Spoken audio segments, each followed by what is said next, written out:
This took place several years back when I was still pretty young, and the internet was just starting to grow. I had started getting my weed from the dark web. I'd gotten into smoking back in high school and kept at it while I was in college.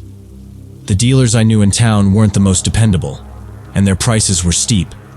So I started looking online for better deals, and I found them. The arrangements were kind of shady but worked. They'd mail me stuff hidden inside small packages, like Bibles and random junk. It felt like I was in some spy movie or something. One day, the guy I'd been buying from for a few months told me he'd be in the area and could do a big drop in person. At first, I was all for it because I'd been smoking a lot more than usual lately. He said if I could meet him and pay for a bigger amount, he'd hook me up with a crazy discount. I was excited, thinking how I could get around $1,000 worth of stuff for half that price. It sounded like the perfect setup. I suggested we meet at a nearby park, about 4 blocks from where I lived. He had offered to come by my place, but I wasn't comfortable with that idea. We agreed on 2 a.m., figuring no one would be around, and the trees would give us enough cover to do our thing without attracting any attention. We'd split, and I wouldn't have to worry about another meetup anytime soon. As the day got closer, I started feeling uneasy. I realized I didn't know a thing about this guy. We'd only talked online, mostly just about the deals and what I wanted. But he knew a lot about me. He knew my address, what I was buying, and who knows what else. The more I thought about it, the more uncomfortable I became with the whole situation. I kept telling myself it would all go smoothly. He was just nearby, and this way we could avoid the hassle of mailing stuff and the risk of getting caught. It seemed like it was safer for both of us. If I didn't have to deal with sketchy packages showing up at my door, I could breathe easier. But as the evening dragged on, I got more and more anxious. Around 9 p.m., I hit up the ATM, pulled out the $500, and tucked it into my wallet. The knot in my stomach was getting worse. By now, I was seriously freaking out. I wished I had some kind of protection, but I didn't own a gun, and it wasn't like I could just go buy one right then. So I had to make do with a pocket knife I grabbed from my kitchen drawer. It felt pathetic, but it was better than nothing. I kept trying to convince myself I was overthinking it, that I was being paranoid. I'd done deals like this before, and nothing had ever gone wrong. Around 1:30 a.m., I decided to head out. He'd said to meet him by this street lamp near some big trees at the edge of the park. I figured I'd get there early, have a smoke, and wait for him to show up. The park was only about a 5-minute walk, so I lit a cigarette and strolled over, all the while going back and forth in my head about whether this was a terrible idea. I reached the spot and sat down on a bench under the lamp, hoping the light was dim enough that no one could really see me, but still bright enough to do the deal. I sat there, chain smoking and listening to my iPod to pass the time. 2 a.m. came and went, but no sign of him. 2:10, still nothing. By 2:15, I was getting frustrated. I'm usually really punctual, so when people show up late, it rubs me the wrong way. My nerves were shot, and I kept glancing around, trying to spot him. Finally, at 2:25, I saw someone coming through the park. He was alone and moving quickly like he was in a hurry. He had a hood up, and I couldn't see his face, but I figured it had to be him. I stayed seated, watching him approach, but instead of coming to me, he walked right past. I was confused, but then he stopped under one of the trees and gestured for me to follow. That's when I knew it was him. I got up, flicked my cigarette to the ground, and made my way over. As soon as I reached him, he unzipped his hoodie and handed me a small bag. I felt a wave of relief. It was exactly what I expected. I quickly pulled out my wallet and handed him the cash.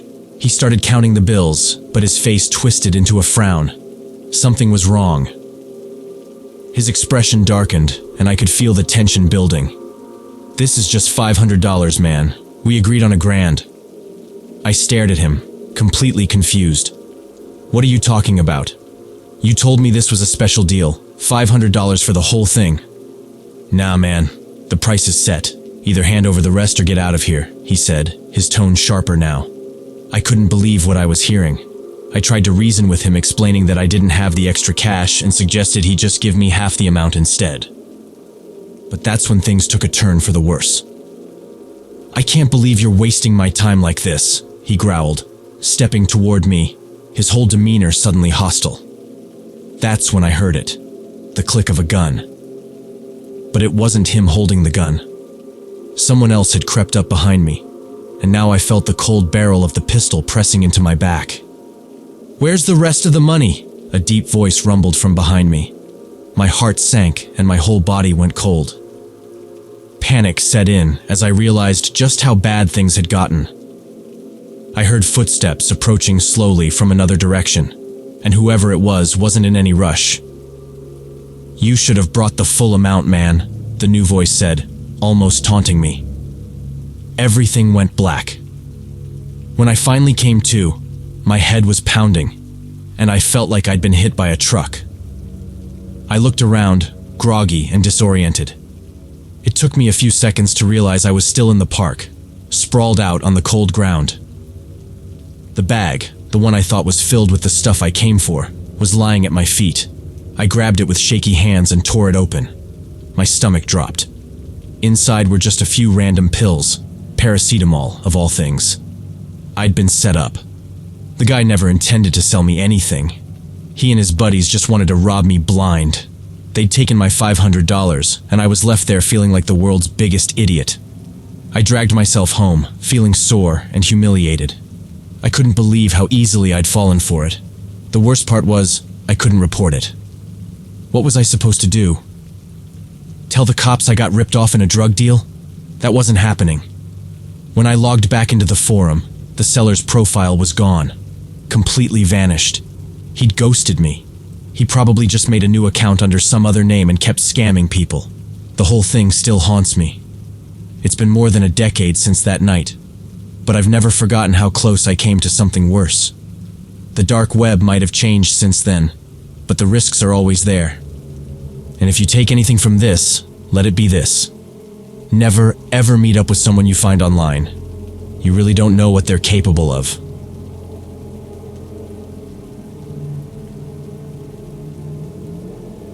I used to mess around on the dark web a lot. Back in my teens, I was always into tech, and my friends and I would occasionally poke around there just for the thrill of it. One evening, I was alone in some random chat room. The conversations there always kept me entertained. I wasn't too active, just lurking mostly. But every now and then, I'd join in. That night though, something weird happened. Some guy in the chat started talking directly to me. We were just chatting at first, but things escalated quickly. Soon we were arguing. He got mad and said something like, "I'm coming for you." I didn't take him seriously, thought he was just trolling, so I replied with a snarky comment. That only made him angrier. He spat out more threats, and at that point, I started feeling a bit uneasy. I decided I'd had enough, so I logged off. About 10 minutes later, I got a text on my phone. It was from a number I didn't recognize, asking, "Why did you leave?" Now, that freaked me out a little. I knew that a lot of people on the dark web were skilled hackers, so it wasn't exactly shocking, but it still felt off. I chose to ignore it, hoping the guy wouldn't reach out again. Sure, it was unnerving, but I told myself it was just some dude trying to mess with me. I tried to push it out of my mind, even though it was hard to completely shake off the creeping sense of dread. A couple of hours later, my phone started ringing. Unknown number. I picked up, but there was no voice, just breathing, heavy and deliberate. I hung up right away, trying not to let it get to me. I went back to whatever I was doing, trying to act like nothing had happened. But then, out of nowhere, I glanced out the front window. There was a car parked on the street outside my house. It wasn't moving, and from where it was positioned, plus the darkness outside, I couldn't see who was inside. I watched it for hours. It just sat there, still. I tried to sleep eventually, though my nerves were shot. Before I went to bed, I made sure to cover all the windows and triple-check that every door was locked. It took me what felt like forever, but I finally drifted off. The next morning, the first thing I did was peek through the blinds to see if that car was still there. It wasn't. I felt a rush of relief, thinking maybe I'd overreacted. Things seemed to be back to normal, or so I thought.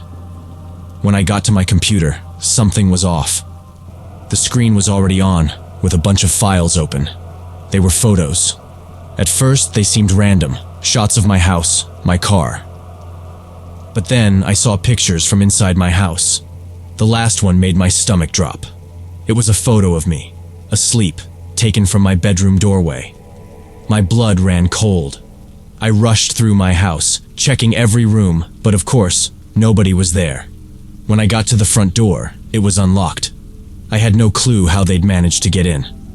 I guess I'm a heavy sleeper, which is probably why I didn't wake up while they were inside. The thought of someone standing in my room while I slept made my skin crawl. For the next few days, I was on edge constantly. I couldn't stop looking over my shoulder, jumping at every sound, or glancing out the window, half expecting that car to show up again. Everything seemed fine though, until about a week later. That's when I woke up in the middle of the night to a faint noise coming from inside my room. At first, I thought I was imagining it. But then, I sat up just in time to see a shadowy figure walking past my door. My heart nearly stopped. This time, I didn't hesitate. I grabbed my phone and called the police right away. As I spoke to them, I could hear the person leaving my house, but there was no way I was going after them. The cops showed up about 10 minutes later, and I told them everything. I probably should have called them sooner, but I didn't. Part of me felt like it was my fault for messing around on the dark web in the first place. They took down all the details and promised they'd keep an eye on the area for the next few nights. Nothing's happened since, but I've learned my lesson. No more dark web for me.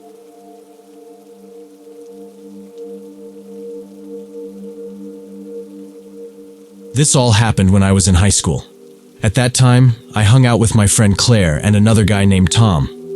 Both of them struggled with math, so we always had to stay late for tutoring sessions in one of the school's computer labs. The teachers didn't really care much about us. They were mostly bored, staring at their phones unless one of us actually asked for help, which we almost never did. Tom and I used to mess around during those hours, doing whatever we could to entertain ourselves. Tom could be annoying sometimes, but Claire and I made a game out of teasing him. It kept things interesting. One afternoon, Tom and I were so bored we started typing random things into the search bar on the computer. I don't remember what we searched for exactly, something related to the homework we were working on, but some weird images popped up on the screen. I didn't think much of it at first. There's always strange stuff on the internet after all, but these pictures were different. They looked old, black and white photos of people, only the people in them were distorted, like their faces were twisted or something. It gave me chills, but I brushed it off. A few days later, Tom was saving his math homework on one of the school's computers. Somehow, while saving it, he found a folder of files that didn't belong to him. Maybe the person using the computer before hadn't logged out, or maybe it was something else. As Tom opened the folder to save his work, some files came up that didn't belong to him. "Dude, come look at this," Tom called over to me, his voice low and uneasy. "There are some seriously creepy photos in here." I asked him what he saw, and he described it in a way that immediately sent chills down my spine. The image showed a kid sitting in a chair, but the kid was tied to it. The setting was a classroom, but the room was completely dark, except for this strange, dim light. It was just him, no one else around, and everything about it felt off. Tom tried to enlarge the photo to show me, but he could only get a thumbnail view. What I remember was a boy in a red shirt, tied to a chair in a classroom that didn't look right. The lighting was strange, and there was nothing else in the room. Just this one chair, the boy, and that eerie glow. It felt too real, like something that shouldn't be on a school computer, but there it was. To make things worse, Tom recognized the room. It looked just like one of the classrooms from our school, which made the whole situation even more unsettling. Now that I think back on it, it's wild how close we came to stumbling onto something much darker without even trying. We weren't even looking for this stuff. It just appeared. Who knows what we would have uncovered if we'd actually tried to find more. It's terrifying to think that whoever saved those pictures did so in the school's system, leaving them just sitting there for anyone to find. We never figured out who the kid was in the picture. I still wonder about it sometimes, though. There's something deeply wrong about someone sharing photos like that, let alone saving them in a school folder.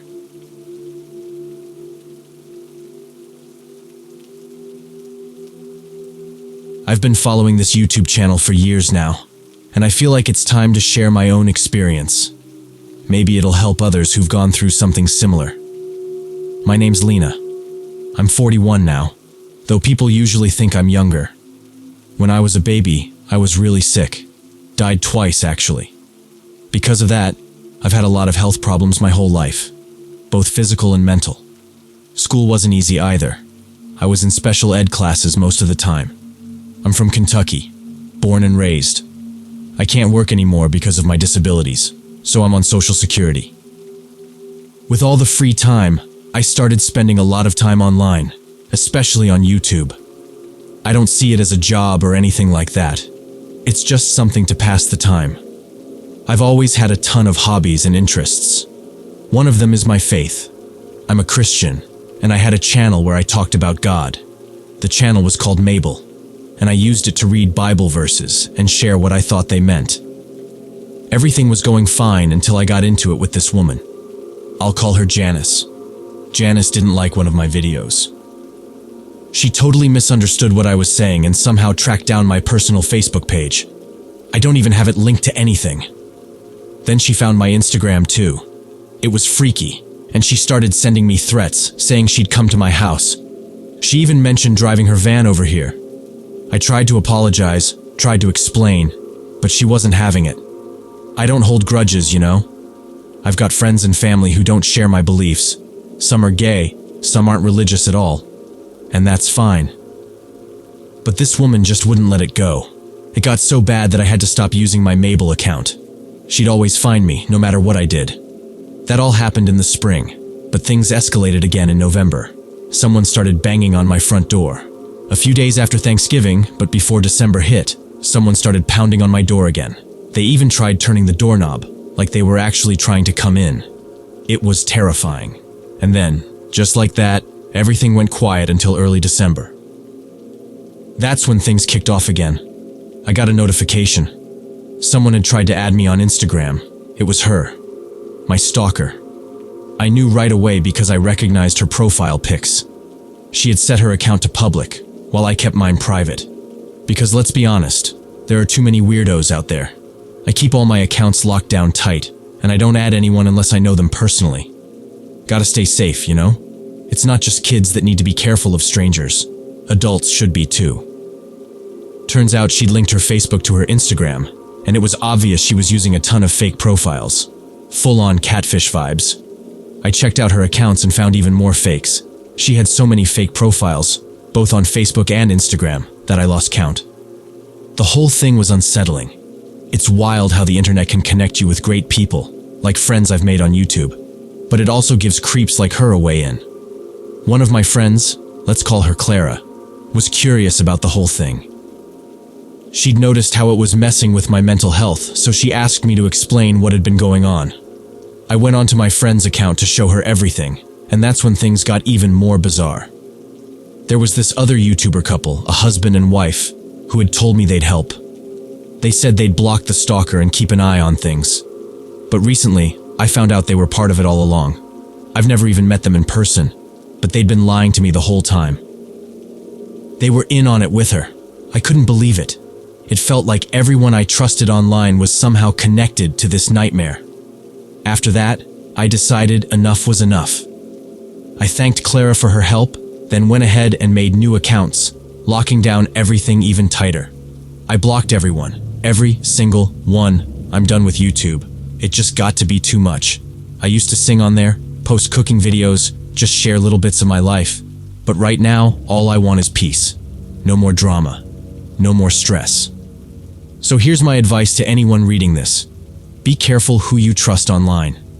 Not everyone is who they say they are. If something feels off, trust that feeling.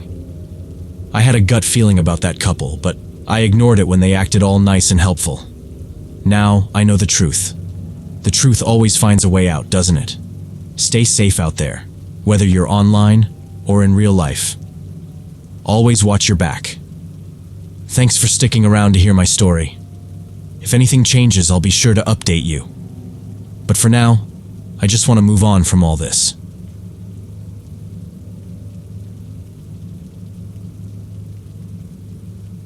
A few years ago, back when I was about 14, something really messed up happened. It was a cold, stormy night, and I was home with my older brother. He was a couple of years older, finishing high school at the time. Our parents were out, and we were just killing time, pretty bored. That's when my brother suggested we try something we'd both heard about but never actually done: checking out the dark web. He claimed he knew how to get there, and we used an old laptop in the attic, just in case we triggered something sketchy like a virus. We were curious, but not reckless. My brother worked through the steps, and soon enough, we were browsing strange websites. After a while, we found a chat room and started talking to random people. It wasn't long before someone sent us a link. No explanation, just a link. I told my brother to ignore it, but he clicked on it anyway. The screen went black almost immediately, and everything in the room seemed to disappear in the darkness. I could hear the rain pouring outside, but that was it. The computer froze, completely unresponsive. We figured it was some kind of dumb prank or virus. My brother kept trying to move the mouse or hit the keys, but nothing worked. After a few minutes, we gave up and went downstairs, thinking the laptop was toast. But when we went back up to the attic to check on it, something was on the screen. There was a man wearing an eerie, smiling mask, his face close to the camera. At first, we thought it was just some creepy video, but then he moved. Slowly, he pointed straight at my brother. We both froze. My brother backed up, but the guy's finger followed him across the room like he was watching us live. My heart was racing like crazy. Then, the masked man turned his gaze to me, waving his finger, beckoning me toward the screen. My brother panicked, ran up to the computer and covered the webcam. He shouted for me to turn it off, so I tried, but the screen stayed on, the man still there. I yanked the power cord out of the wall, and only then did the laptop finally shut down. We left it unplugged for almost a week, scared to touch it.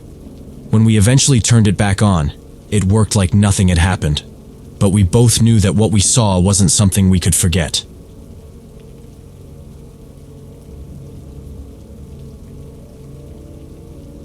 Since around 2012, the deep web became a space where all sorts of terrifying and disturbing content surfaced, revealing some of the darkest corners of human nature.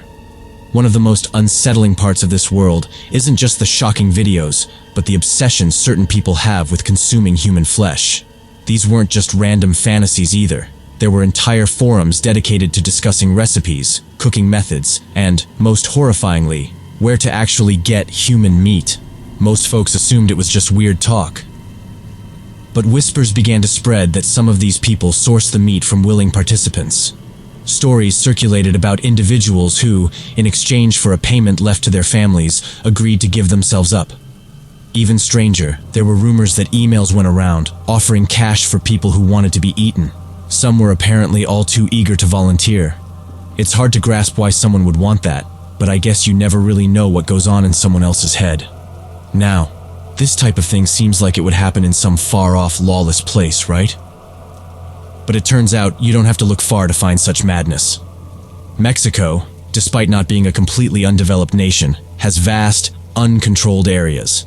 It's big, bigger than many people realize, and in its sprawling urban jungles, anything can happen. This story, though, takes place in Laredo, a city right on the edge of the US-Mexico border. Flyers started appearing all over town. They weren't ordinary flyers either. These things outright asked if you had cannibalistic desires or were feeling so low that you wanted to vanish forever. But the sickest part? It was specifically targeting women, saying that they could donate their bodies to a cannibal club. The ad even mentioned something about cooking female meat for a restaurant, and that volunteers must be over 18. Of course, the internet caught wind of this almost immediately. People shared stories online about seeing the flyer, and some even claimed they'd been personally approached. One girl shared her experience. She said a guy stopped her on her way to work one day. He started with some casual chat, then asked if she wanted to make easy money. She told him she already had a job, but he quickly explained that this wasn't just any job. It was an offer to become a meal, literally, and her family would be compensated once the deed was done. He handed her a small flyer and walked off like nothing weird had just been said. And that's not even the craziest part. This wasn't an isolated incident. More and more people came forward saying they'd been given the same sickening proposal. Some people were desperate enough to offer their bodies to be eaten, hoping their families would get some money out of it. But here's the kicker. I knew someone who got caught up in this. He didn't eat anyone or anything, but he was one of the people passing out those flyers. His job was to approach women, always women, and hand them this twisted offer. Most people either laughed it off or looked disgusted, and some even called the cops. He said there were a few close calls where he had to run before the authorities could nab him, because, well, you can guess handing out that kind of stuff wasn't exactly legal. One morning, when he was picking up the day's batch of flyers, he asked the guy in charge what this was all about. He couldn't wrap his head around the idea that someone was seriously making a business out of this. While the rest of the guys took off to do their job, the man leaned in and told him that this whole operation was making some big money for certain people, mainly across the border in the US. They weren't just serving this meat in local spots. No, they were shipping it off and selling it online. My friend wasn't involved beyond handing out those flyers, but what he told me still gives me chills. But that's not even the worst part. Neither of us knew what they did when they couldn't get enough volunteers. What happened if they needed more meat than people were offering? That question didn't cross my mind, not until the disappearances started. At first, it was just 1 or 2 girls. Around here, it wasn't that unusual for someone to go missing, so nobody thought much of it. People just assumed they ran off with a boyfriend or skipped town for some other reason. It was an easy thing to believe, especially when you didn't want to face the darker possibilities. But this one girl, there was something off. She didn't take any of her stuff. No phone, no clothes, nothing. She just vanished, leaving everything behind. Her parents were frantic, losing their minds, but what could they do? It didn't help that the media didn't pay much attention. In our area, if you're poor, from a rough neighborhood, your story barely makes a blip on the radar. A little noise was made, but after a while, everyone moved on. That's how it always goes. Another tragedy comes along, and people forget. But then another girl disappeared, and another. The same kind of situation. No clues, no trace. A few of us who knew about the flyers, me and my friend included, started wondering if there was a connection. Could these missing girls have been part of the supply when there wasn't enough willing meat to go around? It was a horrifying thought, but it was hard to shake. Then things hit close to home. I grew up in a rough neighborhood, the kind of place where nobody had much, but everyone knew each other in passing. You might not know everyone's name, but you'd recognize their face. That was the case with most people around, but not with Angela. I knew her a little better. We went to the same school, different years, but we talked a few times. She was friendly, always had a smile, and seemed like someone who had their life ahead of them. So, when we heard she was missing, it was a gut punch. Just like the other cases, she was around 19 or 20 when she vanished. No signs, no warnings. All her stuff was left behind. Her purse, her phone, everything. It was like she just disappeared off the face of the earth. And of course, everyone in the neighborhood was on edge. Parents were telling their daughters not to go out after dark, and people started whispering about what might have happened. That's when my friend brought up the idea that had been gnawing at him. He thought maybe those guys handing out the flyers had something to do with it. Maybe they weren't getting enough volunteers, and they started taking girls from our neighborhood to make up for it. The more I thought about it, the more it made a sick kind of sense. But there was no proof. No bodies were found, and nobody got caught. It was like the whole thing just slipped away into the shadows. It's been 15 years since Angela disappeared, and nothing ever came of it. No leads, no updates, just silence. What really got to me, though, was that right after the disappearances, the flyer guys also disappeared. My friend lost his shady little job, and those creeps who were offering people up as dinner just vanished, like they were never there in the first place. It's weird, right? Was it all just some twisted prank? Or did they pack up and leave once they had what they needed? I don't think it was a coincidence. Not in a place like ours, where desperation was a way of life. People were hungry enough to do just about anything to survive, and I honestly believe that Angela and some other girls were taken, butchered, and shipped across the border in neat little packages to be eaten by sick people in other countries.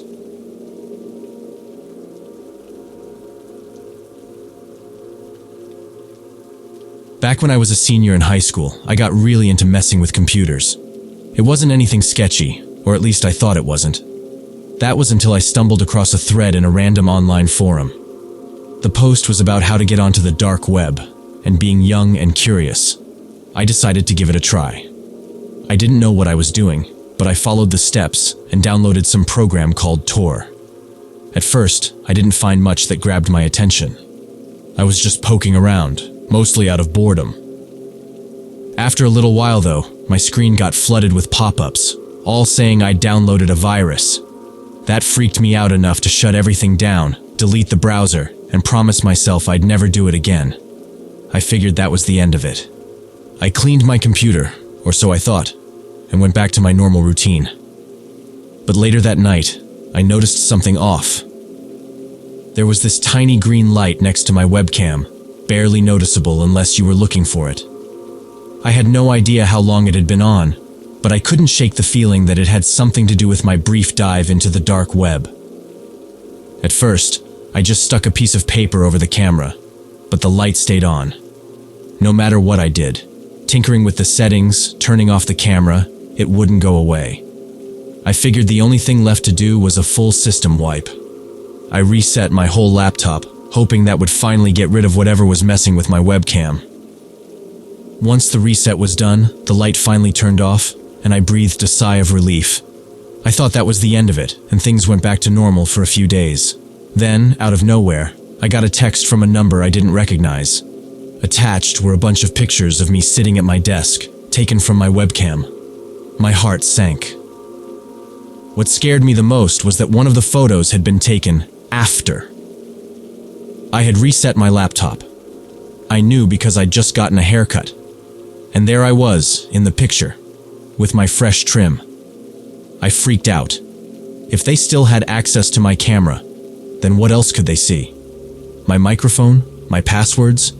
My entire life? I started spiraling, thinking of all the things they could be watching.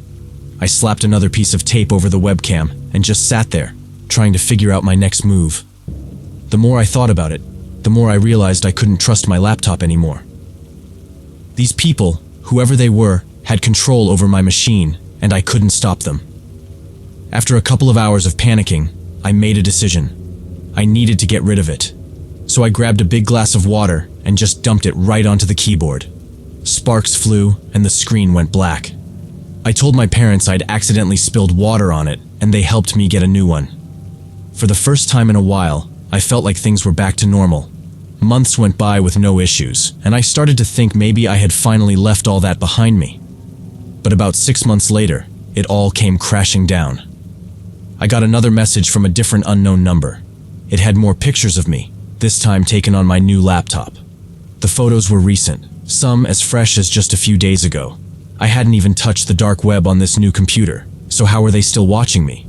I felt completely trapped, and I honestly don't know if I'll ever escape from them.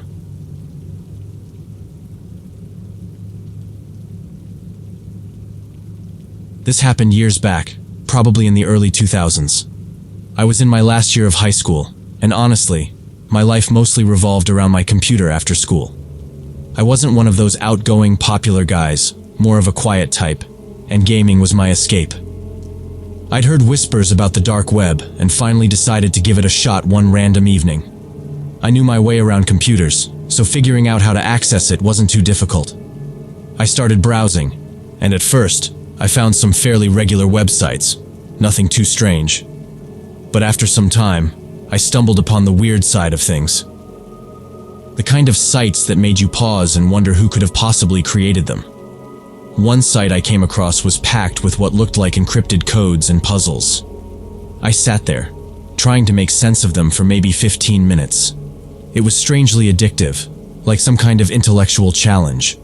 Then, out of nowhere, my printer, an old fax machine I barely ever used, whirred to life. I hadn't touched it in ages, but it started printing something. When I looked, it was a page filled with random numbers. Before I could figure out how or why it was happening, another page printed out, and then another. The whole thing was unsettling. I yanked the paper out of the tray to stop it, but the machine kept trying to print. The noise alone was enough to send chills down my spine. And then the landline phone rang. We didn't have caller ID back then, so I had no idea who could be calling. With everything going on, I reluctantly picked it up, my heart already racing. But when I picked up the phone, all I heard was a bunch of weird beeping and static, almost like dial-up noises. Freaked out, I hung up quickly and decided I'd had enough of the deep web for the night. I shut down the browser and powered off my computer. My heart was still racing, and I couldn't shake the weird feeling. Then, the phone rang again. My parents were still out, probably at work, and for some reason, I thought it might be them. So I answered. But it was the same as before. Those strange sounds. I hung up fast, anxiety creeping up my spine. Meanwhile, my printer hadn't stopped making noise, even though I'd taken out all the paper earlier. I was done with the whole thing, so I unplugged the printer from the wall. The phone rang a few more times, but I ignored it, too scared to pick it up again. Eventually, I just yanked the phone cord out of the wall, cutting off the ringing for good. Later that evening, my parents came home from work. I plugged everything back in, the printer, the phone, hoping whatever was going on had ended. To my relief, there were no more creepy calls or random printing. Everything just stopped. I almost convinced myself it was over, that I could forget the whole thing. But about 2 weeks later, I got a letter in the mail, addressed to me with no return address. My stomach dropped as I opened it. Inside was a single sheet of paper, covered in more of those bizarre numbers, like a code I couldn't crack. That sent me over the edge. I was beyond freaked out, but after that, nothing else ever happened. No more calls, no more letters, no more fax machine going haywire. I still don't know who was behind all of it or why they targeted me. Part of me thinks it was just some hacker messing around, but the whole thing still haunts me.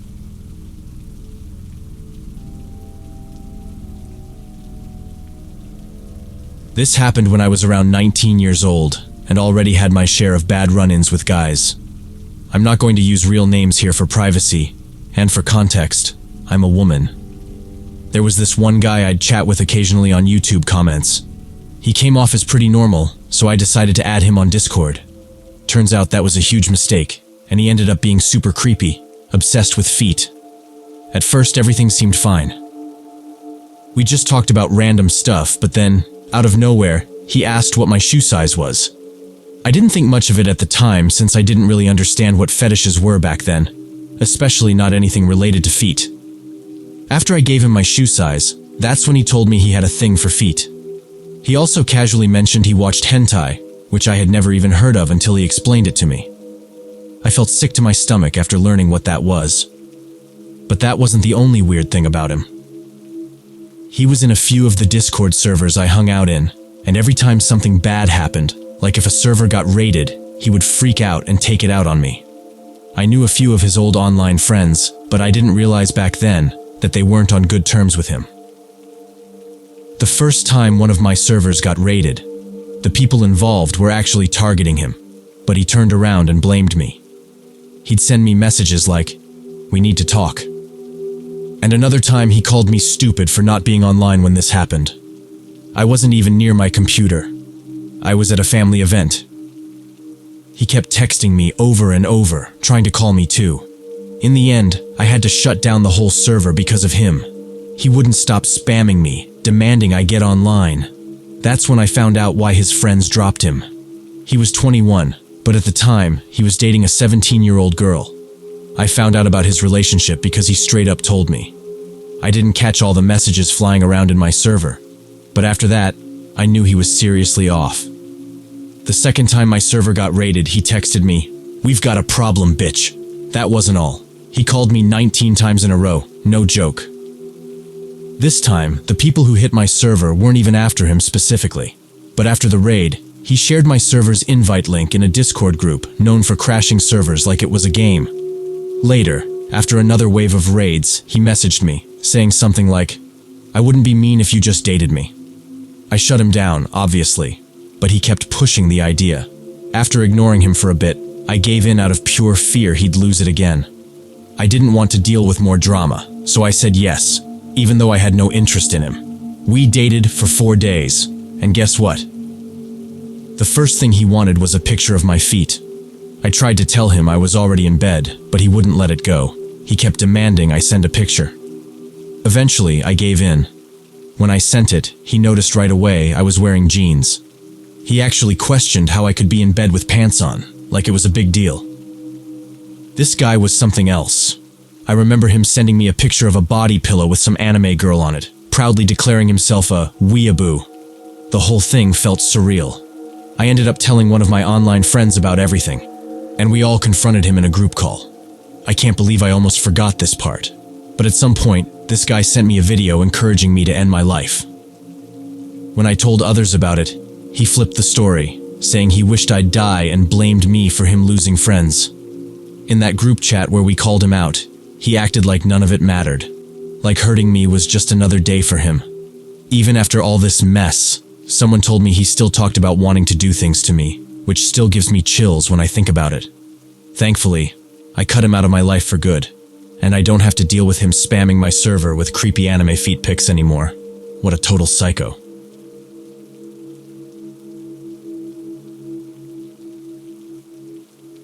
When I was a bit younger, I had just moved into my first apartment, and around that time, I decided to check out the deep web for the first time. I'd heard about it growing up, and I guess my curiosity got the better of me. I wasn't exactly sure what I was looking for, so I typed in games just to see what would come up. Being a bit of a gamer, it made sense to start there. I ended up browsing through several random sites.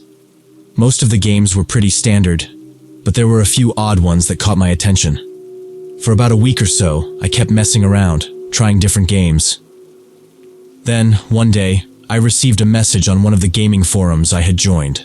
The message contained a link to a game I hadn't seen before. It looked kind of strange, but I clicked on it anyway.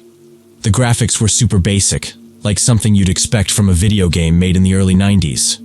It wasn't anything impressive, but I was curious enough to keep going. I started playing, and the game dropped me into a house.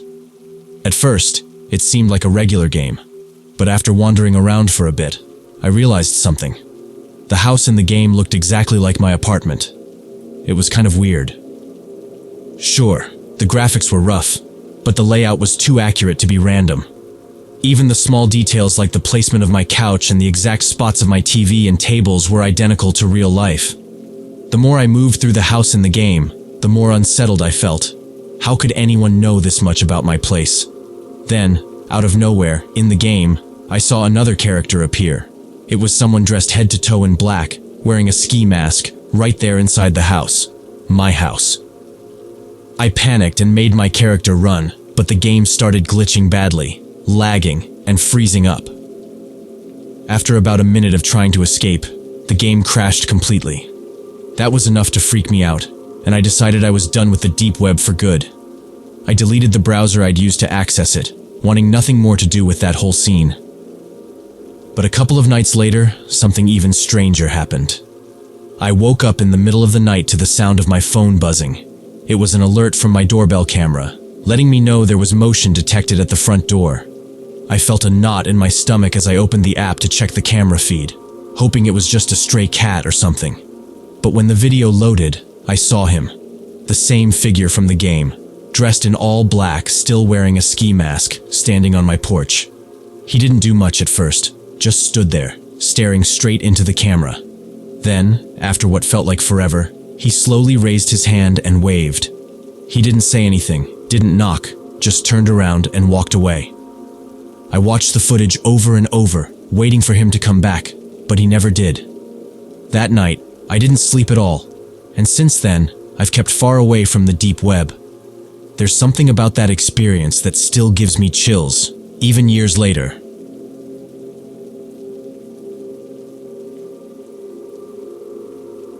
It was 2016 when this happened. Back then, I was living in a small town in Arizona and worked for a local food company that produced tortillas. I had a good friend, Amelia, who worked as a security guard there. We didn't see each other much during work, but whenever we did, we'd chat for a bit. We bonded quickly over random gossip and daily complaints.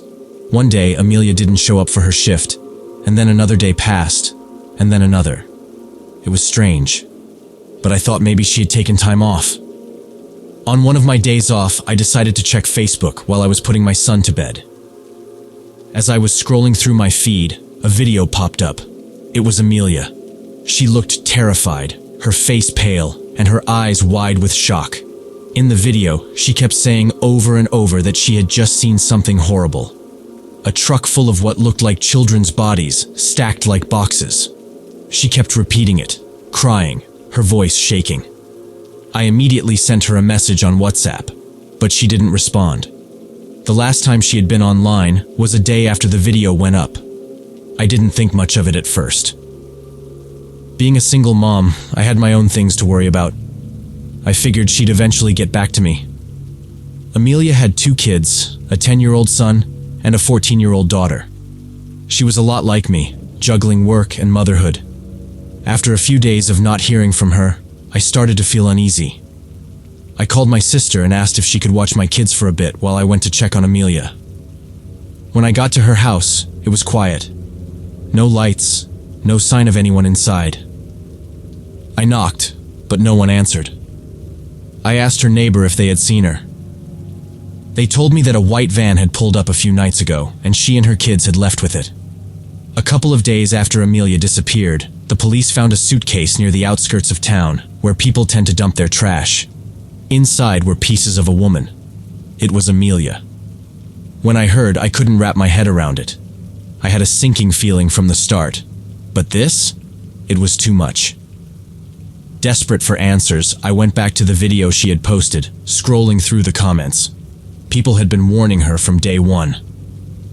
They said things like, "Poor woman, they're going to get her for this," and "She saw something she wasn't meant to see.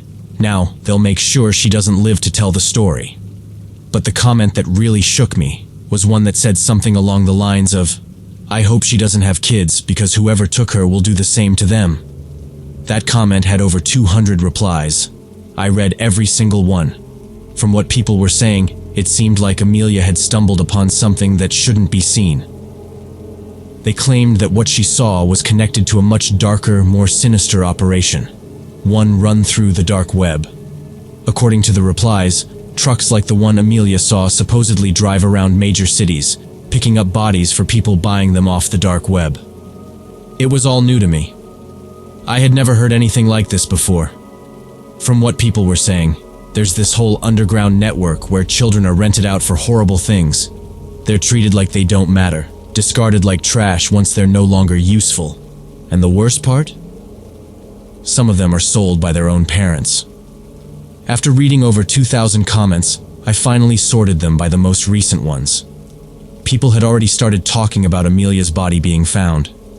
Some believed every word she had said, while others dismissed her as being on drugs. But I knew better. Amelia didn't even smoke, let alone do anything like that. And even if she had been hallucinating, why did she end up dead in a suitcase? What really bothered me was that her death wasn't covered by any major news outlets. Usually, anytime something happens to a woman in Arizona, there's a huge outcry, especially with the feminist movement fighting against violence here. But with Amelia, nothing. A few smaller sites posted the video, but no one mentioned her death. It felt off, like someone was deliberately keeping it quiet. I believe Amelia. I believe that when she said she saw that trailer filled with bodies, she wasn't lying. But what haunts me the most is what happened to her kids. Her body was found, but her son and daughter, they just vanished. And that one comment, the one that said the same people who took Amelia might have taken her kids too. It plays over and over in my mind.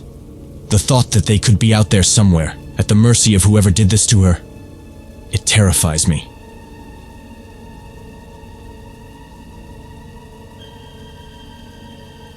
I opened the app, reading instructions off my screen. I've never dipped my toes into the dark web before, so I wasn't sure what I was getting into. But my tech-savvy friend promised me that as long as I followed these steps, I'd be good.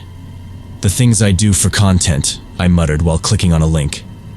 I'm a horror narrator, and lately, dark web stories have been getting me a lot of views. My channel just hit 10K subscribers, so I figured I'd do something special. Live streaming while I explore the dark web myself. I mean, sure, I've narrated a bunch of stories about it, but they're mostly fiction, right? I've always assumed most of them were made up anyway. It's not like there's really some hidden corner of the internet crawling with serial killers and dangerous hackers, right? That's just for the stories. As I scrolled through the links, most of them seemed either broken or just plain illegal. Nothing really stood out until I stumbled across an ad.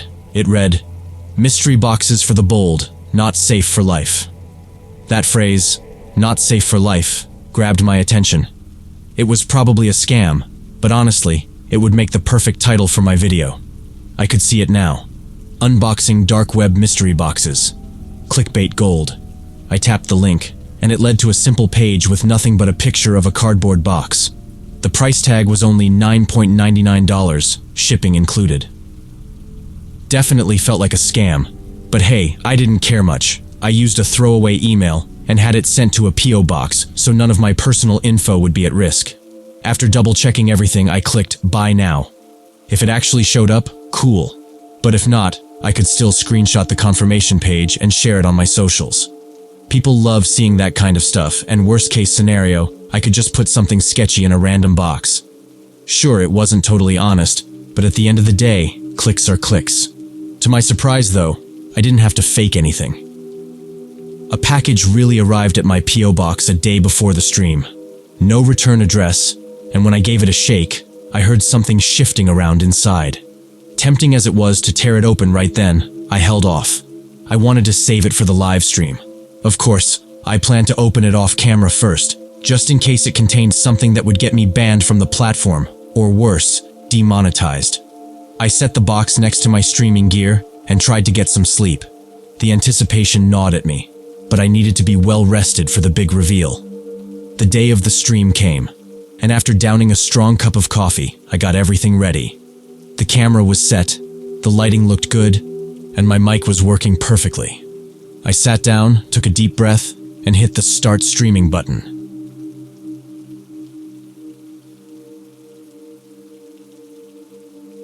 I used to brush off all those tales about the dark corners of the web. You know, the ones where people stumble upon horrifying stuff. I always figured they were exaggerated, maybe even made up for shock value. But a close friend of mine? She swore she'd been there, seen things she wished she hadn't. She'd tell me bits and pieces but clammed up about most of it, claiming some of the images would stick with her forever. I should have left it at that. I wanted to believe she was just making it all up, but as it turned out, I was wrong. So wrong. Curiosity got the better of me, and I downloaded Tor, found my way to the hidden wiki. I'd been warned about the kinds of links you might come across. Some can pull you into truly sick stuff. At first, it wasn't anything crazy. A few shady meetups, people looking for escorts, drug deals, you know, the usual. Honestly, it was kind of dull. It seemed like a black market Craigslist, nothing more. I kept clicking, hoping to find something remotely interesting. Eventually, I found a link called The Night Watcher. Sounded harmless enough. I thought maybe it was some guy walking around town showing spooky places. What I didn't expect was what actually popped up. The page was black, plain, with 3 large videos across the screen.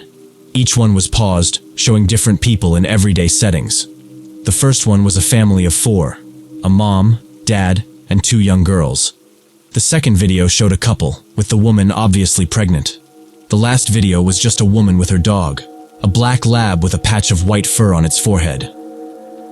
Before I could examine them closely, a voice crackled to life. It was a man's voice, but it sounded distorted, like someone had run it through a cheap filter. "Good evening," he started.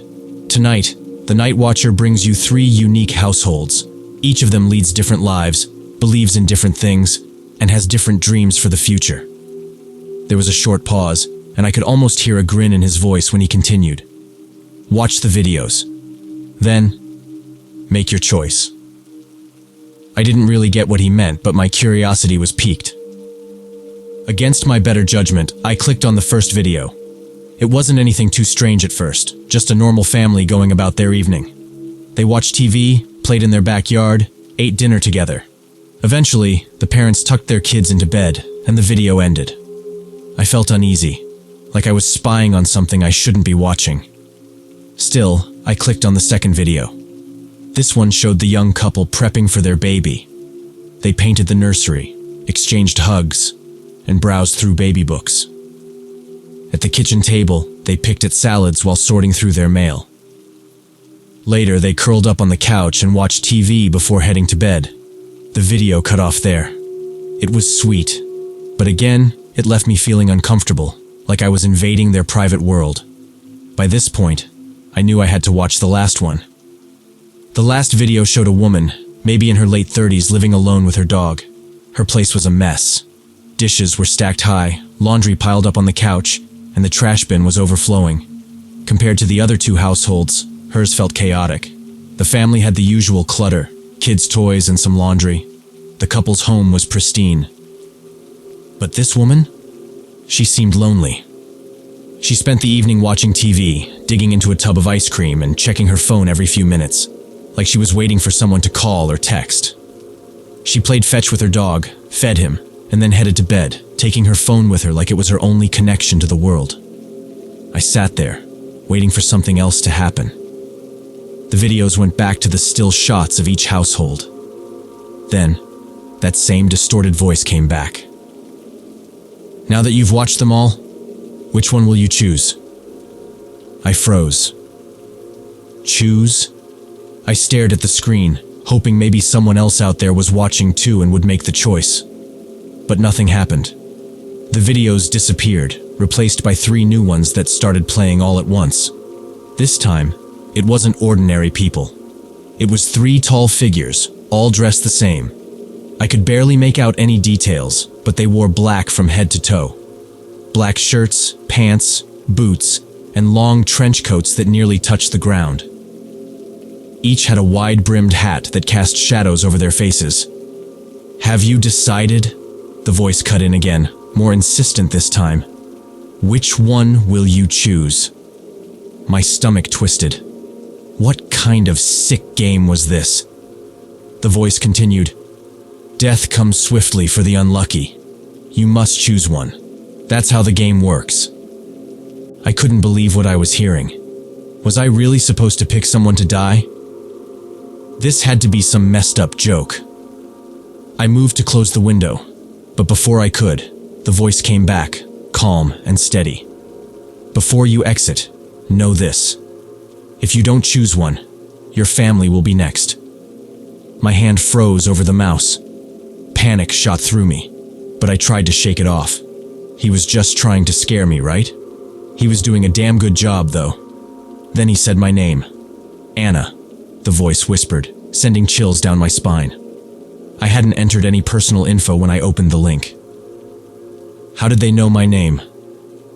Anna, sweet Anna, I know this is hard, but it must be done. Direct the night watchmen to their task. The original 3 videos flickered back onto the screen.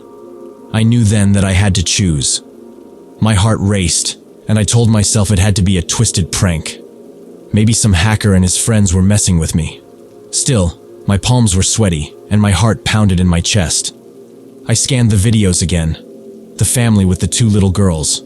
I couldn't pick them. There was no way. Then the couple, eagerly awaiting their baby. I couldn't do that either.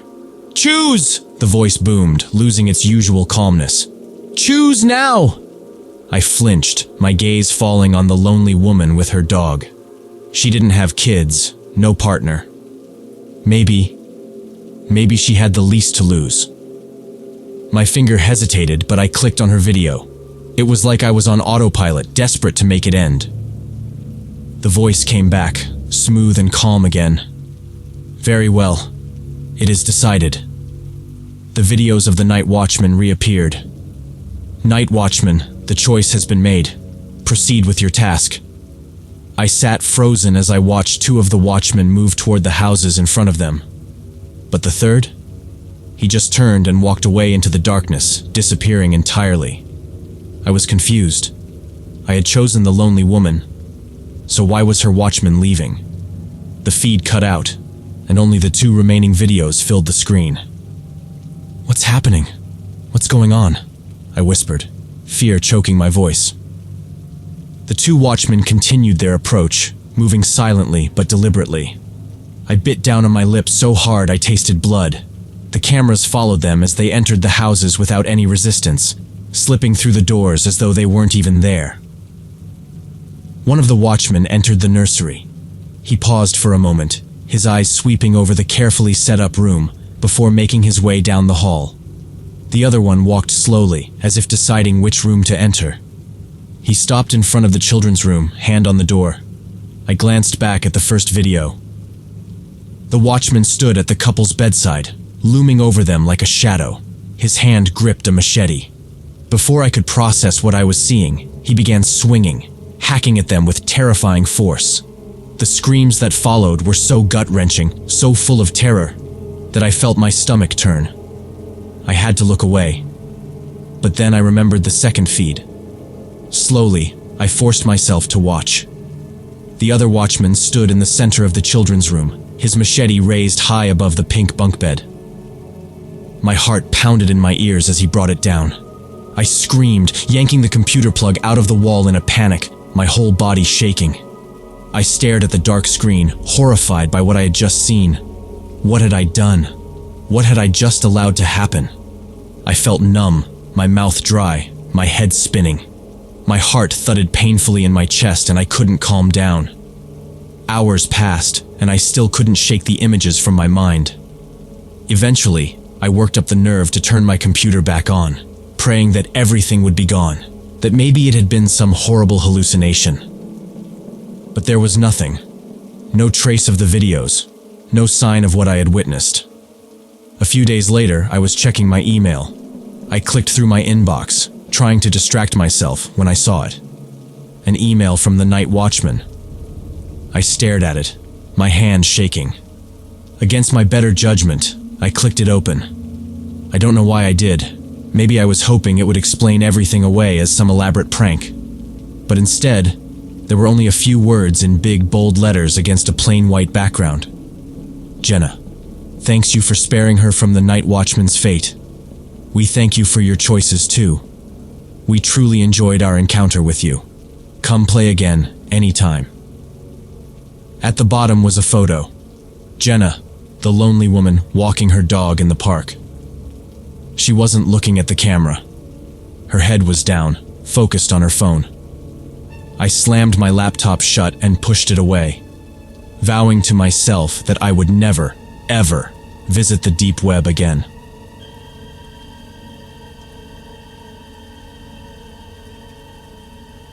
This happened shortly after I turned 19. My girlfriend, who had just celebrated her 19th birthday a week earlier, convinced her parents to let us stay home while they went out for the night. She was always obsessed with horror movies and all things creepy. She loved reading terrifying stories online, and would watch the most disturbing films like Saw and The Hills Have Eyes without blinking. One night, we were on her couch as she finished watching The Human Centipede. I was already half asleep after a few drinks, but she insisted we find more horror films online. Despite being tired, I agreed. We browsed through her usual go-to websites, but everything seemed to be shut down. That's when she threw out a suggestion that sent a chill down my spine. "Have you ever heard of the dark web?" she asked, grinning. I had heard a few rumors about it, but never paid much attention. "Yeah, I know about it," I said, pretending not to be fazed. Her excitement grew. She was definitely tipsy, acting on that kind of buzz where people think nothing bad could happen. I went to the kitchen to grab some water, trying to cool her down a bit. When I came back, she had a website open on her laptop. The name of the site, Obscura Cinema, was displayed on the screen, filled with posters for movies I had never seen or heard of before. They all looked pretty generic, nothing that really stood out, except for one. The one she was hovering over with her mouse. It was called The Visitor. The poster was plain, just white with the title in plain black font. We were both intrigued. I pulled out my phone, trying to find more about it online, but came up empty. Just random links and irrelevant forums.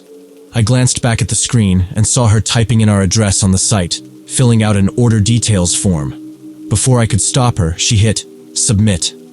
I felt a wave of panic wash over me. I yelled at her, trying to explain how insane it was to give out personal information on some sketchy dark website. She barely listened, too drunk to care. It was like she was in her own world, completely oblivious to how dangerous this could be. I gave up and stormed off to bed, figuring I'd talk sense into her the next morning. The following day, she seemed totally fine, like nothing had happened. She brushed off my worries, saying she was just curious and thought it would be fun. I couldn't shake the feeling that something wasn't right. I promised her I wouldn't tell her parents. She was worried they'd never trust her to be alone again if they knew. I agreed and went back to my place, trying to shake off the unease. 3 days later, I was over at her house again. Her folks had gone out for dinner with some work friends, leaving us alone. We were watching The Exorcist on DVD when she started teasing me about how freaked out I was the other night over the dark web thing. She said all she got was a boring confirmation email for the order, nothing more. I started to think maybe I was overreacting. I mean, it had been days, and everything seemed normal. But just as I was letting my guard down, there was a hard, loud knock on the front door. It was so loud it felt like it came from both doors at once, though I figured it was just an echo. My girlfriend started laughing again, poking fun at my expression, but I couldn't help the creeping worry as I walked to the door. When I opened it, my fake smile dropped instantly. Standing there was a tall, bulky guy in dark clothes and a ski mask, holding a hammer. I froze. My first instinct was to shout for my girlfriend to call the police, but before I could, a piercing scream ripped through the house. I turned and saw her staring out the window facing the backyard. Another man, identical to the first, was standing outside, gripping a small bat. Panic hit me like a wave. I grabbed her hand and we bolted upstairs, slamming ourselves into her parents' bedroom. I frantically called 911, my voice shaking as I told them what was happening. They said they were sending help, but the moment I hung up, I heard the sound of a door being smashed open and footsteps racing up the stairs. They were inside. With no time to think, I shoved the window open and urged her to jump, telling her to run and not look back. She hesitated for a second, but then leaped, landing safely on the grass below. I stood frozen for a moment, torn between following her or trying to buy her more time by fighting them off. That's when I heard a low, menacing voice outside the room. The man shouted something in a language I didn't understand, followed by the cruel laughter of his friends. Every ounce of courage drained from me. I climbed out the window and jumped, landing awkwardly on my ankle. Pain shot up my leg, but the adrenaline kept me moving. I caught up to my girlfriend, and we ran as fast as we could, my heart pounding in my chest. It felt like we ran forever, but in reality, it was probably only a few minutes. We ended up near a park, far enough from the house to feel somewhat safe. She collapsed into sobs, and I held her, trying to keep it together despite the terror surging through me. A short while later, my phone rang. It was the police.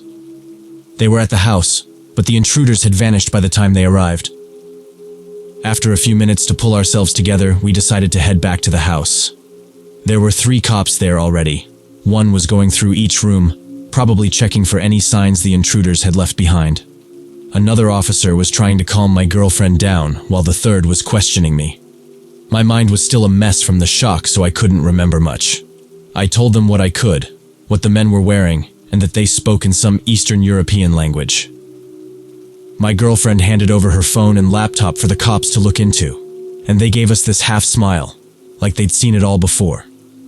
They suggested we inform the homeowners and recommended we spend the night somewhere safe.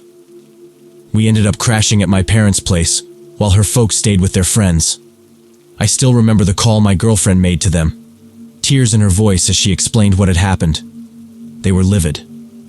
A few days passed, and then the police came back to see my girlfriend. Luckily, I happened to be at her house when they showed up. Their investigation had uncovered something way worse than I had imagined. They told us, the visitor wasn't just some random movie title. It was a name people gave to a series of brutal killings in a small Polish town during the 90s. Back then, an unknown gang broke into homes and bludgeoned people to death. Nothing was ever stolen though. No valuables, no cash. it wasn't about robbery. It wasn't until 2 years into the attacks that a family managed to survive one of these break-ins. The husband gave the police a few details about the men, but it wasn't much. Ski masks, blunt weapons, and one of them had a video camera. The real breakthrough came when one of the attackers dropped a backpack. Inside, they found a blank tape and 3 other tapes filled with footage of the murders. That's when it hit the cops. These psychos were making snuff films, selling them to sick people willing to pay for that kind of horror. A nationwide hunt kicked off, but years passed, and nothing came of it. The killers disappeared without a trace. Hearing all this made my blood run cold. The police said that after the investigation in Poland went cold, the gang likely fled the country, and when Poland joined the EU, they might have come to the UK as workers. The worst part? The police were almost certain these guys had started up again, using the dark web to choose their next victims. The cops advised my girlfriend's family to stay with relatives while they continued their investigation. Not long after that, she broke up with me, which honestly wasn't a huge surprise. I think her parents suspected I had something to do with her getting involved with the dark web in the first place. She later found out that personal documents with her details had been stolen from her house, which made things even worse. Since then, I've been kept away from her, but our parents still talk. From what I've heard, her mental health has been spiraling. It crushes me to know that she's struggling like this. I also know there's no way the police will catch those guys based on the little info I gave them. That means they'll probably strike again. I can only hope that when they do, it leads to those monsters getting caught, and not another sickening tape being added to their collection. Stay safe, and whatever you do, stay far away from the dark web.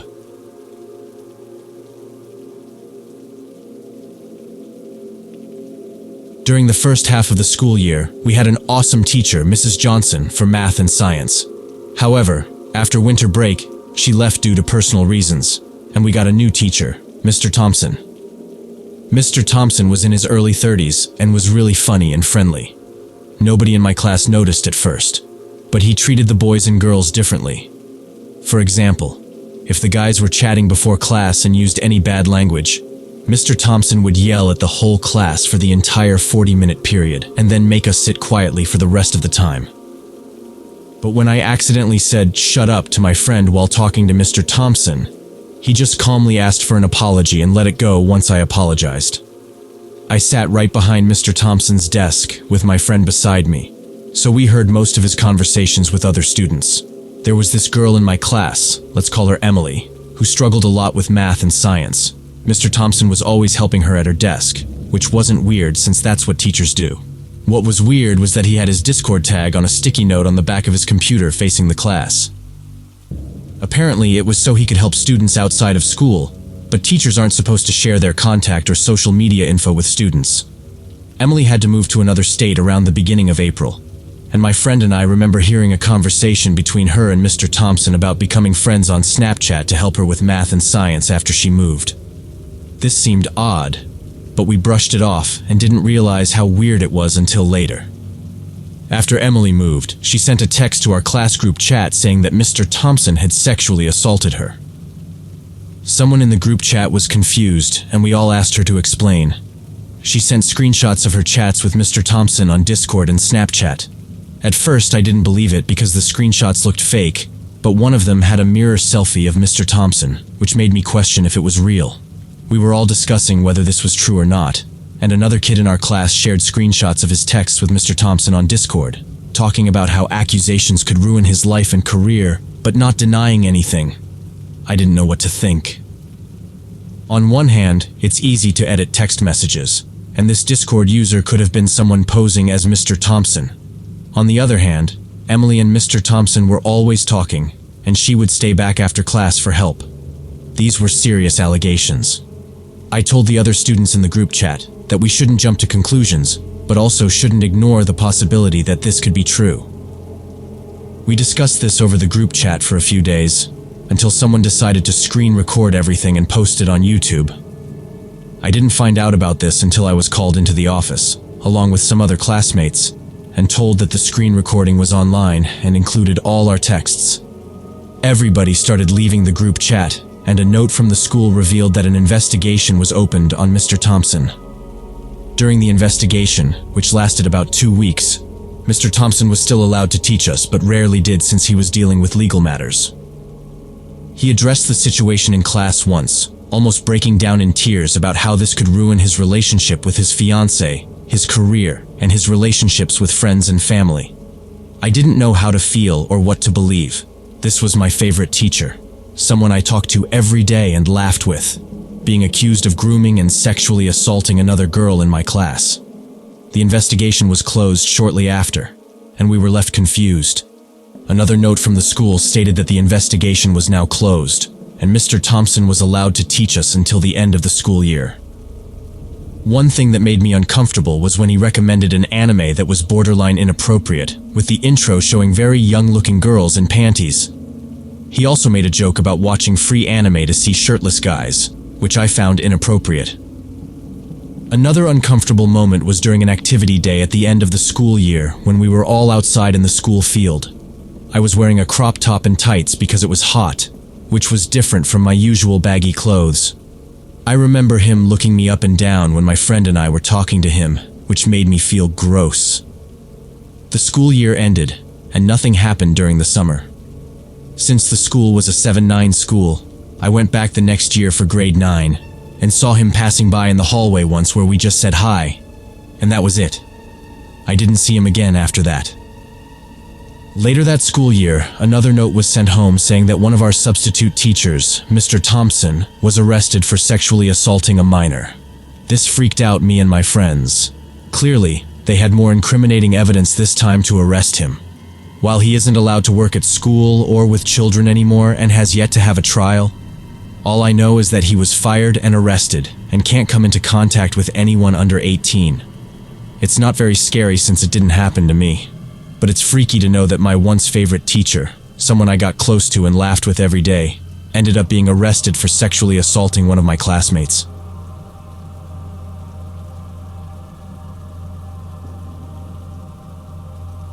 I've been down the deep web rabbit hole many times before, but the weirdest thing happened about a year and a half ago. It was a regular night, and I was feeling pretty restless, so I ended up in a random chat room. A user there dropped a link, claiming it was for a puzzle game, a code-breaking thing. I had seen a few of those before, and figured it might be fun to check out. The link took me to a pitch-black screen with bright green letters that simply said, "Start." I clicked it, and nothing happened right away. Instead, a message appeared that said, "Hold on." After a few minutes, the game finally kicked off. At first, it seemed pretty basic. Just a series of puzzles that were fairly easy to crack. But then the screen went dark again, which I thought was odd. After sitting there for a bit, I shrugged it off and decided to log off for the night. A couple of days passed, and I received a strange letter in my mailbox. No return address or anything. Inside, I found a blank piece of paper folded up. When I unfolded it, there was a web address scribbled on it. Curious, I fired up the browser I usually use to access the deep web and typed in the URL. It led me to what seemed like a continuation of the game I had started. There was a button on the screen, and when I clicked it, a video began to play. It looked like some sort of grainy surveillance footage. After a few seconds, I realized it was footage from a local supermarket I had been to just the day before. The camera followed someone walking through the aisles, and soon I recognized that the person was me. The video didn't stop there, though. Next, it showed a gas station I had visited, also the day before. The camera caught me filling up my car and driving away. The video ended, and the screen faded to black. A new message popped up. Level 2, along with another button that said, "Begin." At that point, I was completely freaked out and shut everything down. I knew the risks of messing around on the deep web, but this was too much.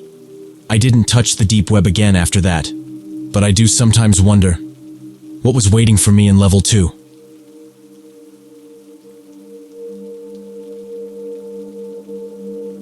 About 4 years ago, I found myself caught up in something I can't ever undo. I was just an average guy back then, working a boring job at a local hospital. I was a nurse at a place that wasn't exactly known for its top-notch care. There was a doctor who worked there, though, and he was kind of a mystery to everyone. He wasn't just some ordinary doctor. This guy had a reputation. He'd lectured all over the world, Had the kind of resume that made you wonder why someone like him would waste his time in a rundown hospital like ours. Nobody knew why he'd left his cushy job at a fancy private clinic to work here. It was strange, but I didn't think too much about it at the time. I was always hustling for extra cash back then, taking on shifts whenever people didn't want theirs. It became a running joke that I'd do just about anything if the price was right. So one day, out of the blue, this doctor, who I'd barely spoken to before, asks me to join him for lunch. We ended up at this quiet restaurant. The place was almost empty, just the two of us and the staff, which seemed odd, but I didn't question it. During lunch, he started asking a lot of personal questions. He wanted to know about my family, if I had any debts, how much I made, and how much money I'd need to feel like I didn't have to worry about bills anymore. I didn't think much of it then, just assumed he was being polite. But then, he dropped a question that threw me off guard. What would you be willing to do if I offered you triple that amount? He wasn't joking either. His tone had this weird seriousness to it that made me sit up a little straighter. I didn't hesitate to answer. My dad always told me never to turn down a good offer, so I told him I'd do pretty much anything for that kind of money. That's when he told me about some kind of arrangement he had going on. He said he was working with a couple of doctors and a few nurses, and they had someone in the morgue helping out too. But that person had recently transferred to another hospital. I wasn't sure what he was hinting at, but when he mentioned that he knew I had connections down in the morgue and could move around unnoticed, I started to realize this wasn't something I should be involved in. The doctor leaned in closer, his voice lowering even though there wasn't anyone nearby. "Let me break it down for you," he said. "There are only a handful of people involved. Just the two of us, a few nurses, and a guy in the morgue. Whenever there's a stillbirth, it's one of the nurses who informs me, and then we start the process. The baby goes down to the morgue, and we make sure another doctor is available for the next delivery. Sometimes the baby isn't stillborn at all, but we make the mother think it is. The nurses in on it help smooth that part over. They've gotten real good at it." I felt my throat tighten. This was worse than anything I could have imagined. "So, what exactly do you need me to do?" I asked, even though I already knew the answer. "You're the one who creates the duplicate records. We need 2 sets of paperwork for each dead baby. One for the family who really lost their child, and one for the mother who thinks she did. The trick is, we show the same body to both families. You'll handle all of that. The nurses will make sure everything lines up, and all you've got to do is make sure the paperwork looks legit." He paused for a moment, as if gauging my reaction. "After that, your job is simple. You take the real living baby out the back of the morgue, and you hand it off to a van that'll be waiting. Same van every time. Once the baby's in the van, your part's done." I couldn't wrap my head around what I was hearing. It felt like something straight out of a crime movie, not real life. "But what happens to the baby?" I asked, the words stumbling out of my mouth. "That's not your problem," he replied, his voice cold. "Your job is done the moment you hand over the baby. What happens after that is out of your hands." The reality of what he was asking started to sink in. It was illegal. It was immoral. But when I looked at him, I could tell he didn't care. I shifted in my seat, feeling trapped, but I didn't have a choice. I'd already shown I was interested, and I couldn't back out now without consequences. "I'm in," I said quietly, trying to sound more confident than I felt. "But I need to know everything. I need to know the risks." The doctor's face grew serious, his eyes narrowing as if sizing me up. "When I worked at that fancy hospital before this, I was making around $3,000 a month on a slow month. I didn't leave because I wanted to. I left because this business is way more profitable." He gave me a hard look. "These babies, we sell them. There's a demand for them on the black market, and the dark web makes it easy to move them. That's where the real money is." The doctor's face didn't change when I asked what they did with the babies, and honestly, I didn't really want to know. "It's not your concern," he said, "but I can tell you this. Each time a baby is handed off, there's enough cash to pay everyone involved. The nurses, the morgue guys, and you if you're in. And after that, I'm still walking away with over $4,000 for myself." I sat there, feeling a knot form in my stomach. I realized there was no turning back now.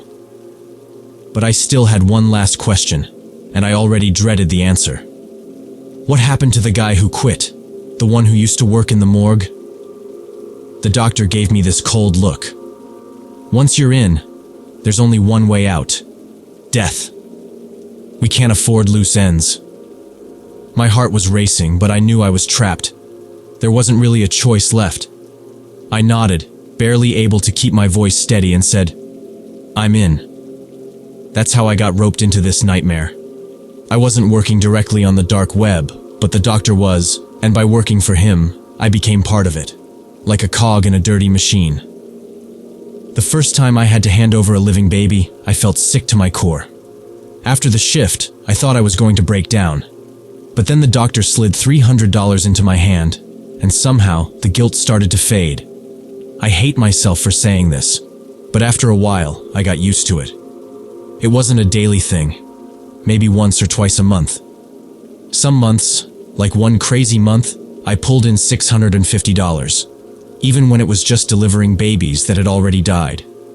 Those paid less, but still enough to keep me quiet. I'd become numb to it all. And then, about a year ago, everything fell apart. It was supposed to be a normal day. I was just bringing out a baby that had already passed. The usual black van was parked outside, same as always. But as I walked toward it, out of nowhere, gunshots rang out. The van peeled off, tires screeching, and before I could react, these men grabbed me, shoved me into a white car, and gagged me. For the next 3 hours, I was beaten, blindfolded, and driven to some remote place. I thought I was going to die right there. When they finally stopped, they dragged me into this old house, tied me to a chair, and did things I can't even bring myself to talk about. Things I'll never forget. They left me in that room for 2 days. No food, no water, just waiting for the end. Then, a man walked in, calm as can be. He introduced himself as a cybercrime agent. He told me I had 2 choices: help them or walk away and let the doctor know I'd been picked up. And we both knew what would happen then. The doctor wouldn't take any chances. I'd be dead within days. So yeah, I chose to help them. That's why I'm still alive. But now I'm more scared than ever. The police still find me useful, but I know once they don't need me anymore, I'm a dead man.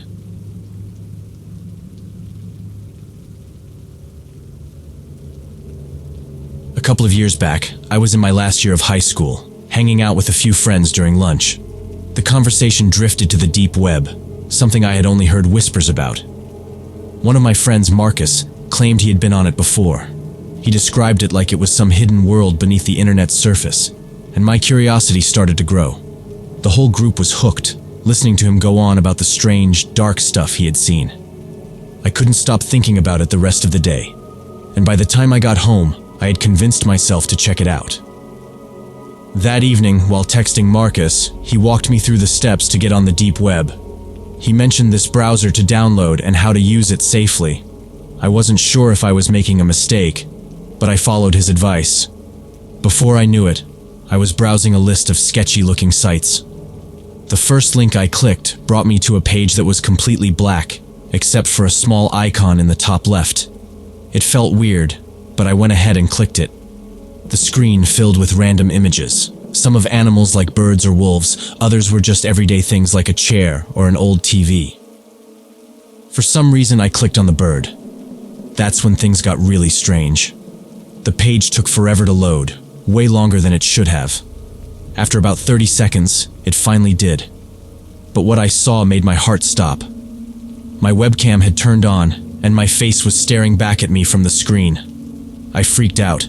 My hands were shaking as I grabbed the nearest thing, my hoodie, and threw it over the webcam. The screen went black for a moment, and I thought maybe it was over. But then, words started typing themselves onto the screen. It typed out my name, my full name. First, middle, last. I hadn't entered any of that information, so how could it know? Before I could process it, more details appeared. My school, my phone number, even my exact address. I was paralyzed with fear. I tried to exit out of the page, but my mouse wouldn't work. My whole computer was frozen. I slammed Control plus Alt plus Delete over and over, but nothing changed. Desperate, I pressed every button I could think of, even tried turning off the monitor, but it was like my computer was possessed. Finally, I ripped the power cord from the wall, and the whole thing shut off. I sat there in silence for what felt like forever.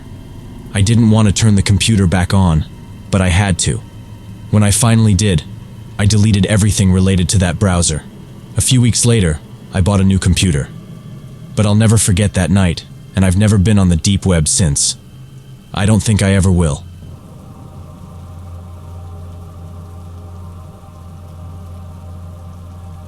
I can't go into too many specifics because of the nature of my job, but I'll do my best to share what I can. I work in a cyber crime unit for a local law enforcement office. That's about as detailed as I can get. I want to make something clear.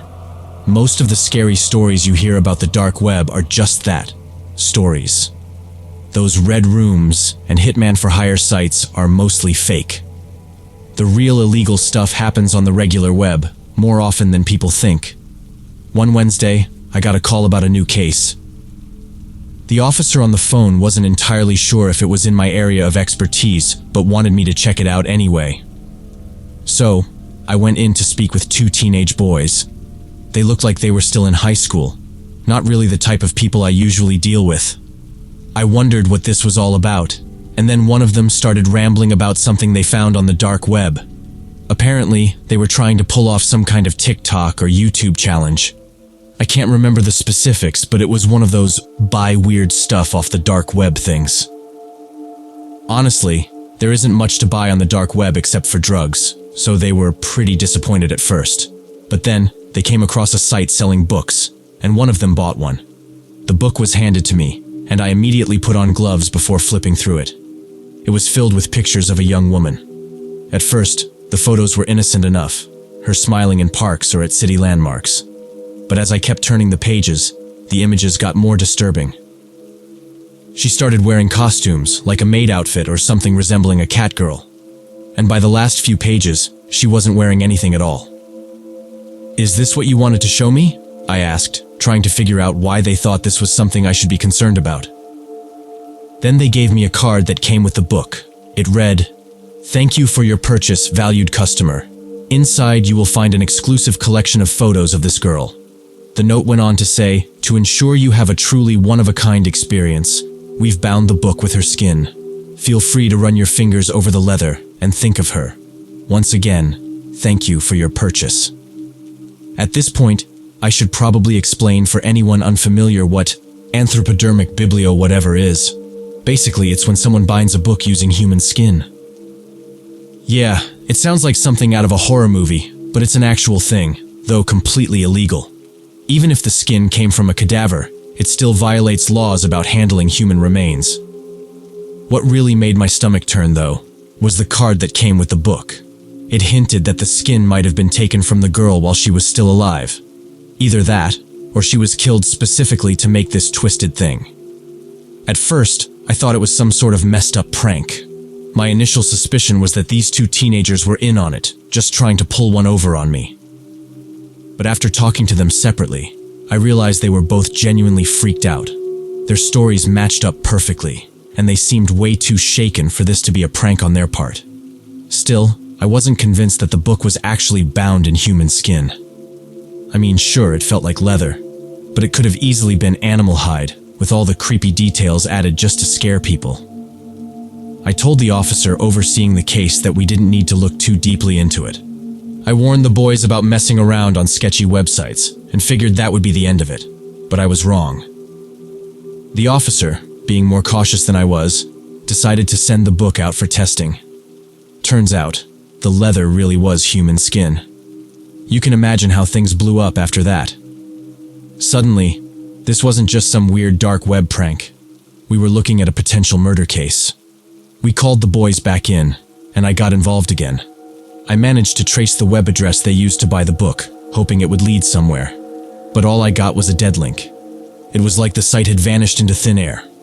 I kept digging, reaching out to some contacts, but nothing came of it. Everything was a dead end. The only thing we learned from the forensics team was that the skin was from a Caucasian woman. That lined up with what I saw in the photos, but the process of turning skin into leather had destroyed most of the useful evidence. Even the DNA test didn't bring up any leads. We searched everywhere to see if anyone recognized the girl in the photos, but no one did. It felt like the case was going cold, and I was ready to move on when something unexpected popped up. I stumbled across a forum where someone mentioned they had bought a similar book. They were just as confused as we were about whether the claims were real or not. It was a few states away, but we managed to find the woman who had posted on that forum. She admitted she bought the book out of sheer morbid curiosity. Just like the first one, forensic tests confirmed that her book's cover was also made from human skin. She gave me a different dark web link than the one the boys had used, and surprisingly, this one worked. The site itself was bare bones, like something straight out of the early 2000s. Basic design, no flashy graphics. Honestly, it looked like a joke site, but given what we had already uncovered, I wasn't so quick to dismiss it. I took a bunch of screenshots and checked with the two boys who first brought this to our attention. Both of them confirmed that this was the site where they had bought their book. Tracking where the books were shipped from led us nowhere. Both were mailed from fake names using mail drop boxes in major cities, so we were stuck. At this point, we decided to try and see if we could order something off the site ourselves. I placed an order, but nothing arrived. In fact, the link stopped working altogether not long after. And then things took a darker turn. A few weeks later, one of the boys, the one who had actually placed the order for the book, disappeared. He was on his way home from school, and then just vanished. No sign of him anywhere. We searched for him for months, but there was no trace. No leads. Then, out of nowhere, the second boy came to us. Someone had left a small package at his front door. Inside was a rolled-up piece of parchment. It wasn't your average paper. When we sent it in for testing, we found out it was human skin, and DNA testing confirmed it was from the boy who had gone missing. Written on the parchment, in what was later proven to be human blood, were the words, "Stay out of our business." That shook me more than anything I'd ever encountered before. I'm not used to being in the crosshairs. My job usually keeps me behind a desk, far away from this kind of danger. I didn't sleep for 3 nights after we confirmed what it was. The memory of his mother breaking down when we told her what we had found still haunts me. That was the last real lead we had, and honestly, I'm done with it. Whoever these people are, they're not the kind of people I want to deal with. Folks who would skin someone alive and then use that skin like leather aren't the kind of people I want to be anywhere near. The case might be over for me, but I'm leaving this here as a warning. Don't mess around with the dark web. Most of the time, it's probably just people pulling pranks or selling junk, but sometimes it's not.